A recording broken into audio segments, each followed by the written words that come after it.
can exist with or without a beatboxer. So there's space for that.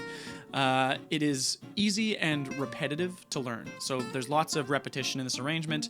That doesn't mean it doesn't sound good, though. It just means that it's easier to pick up and easier to learn. And there's space for choreography if you want. It depends on what group you're with, but lots of people like to just do things like maybe I was doing in my video, but you can be creative, you can do whatever you want, and there's space for it.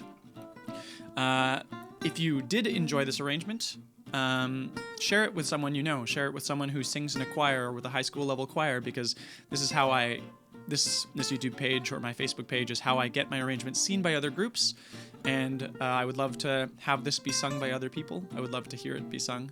Tag or share it with someone that you know. Follow me on social media. I have an Instagram page and a Facebook page that maybe you're watching this from, but if you want to give my page a like, I would appreciate that.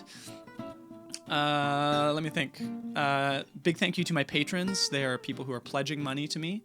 If you're not a patron or you don't know what Patreon is, check out my Patreon page where you can pledge $1 or something to each video that I release. It helps me keep making arrangements like this.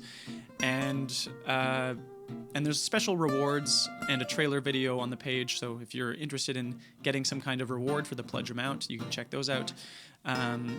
There's also the trailer video talks about my story and my music and why I keep making it and my influences and stuff like that.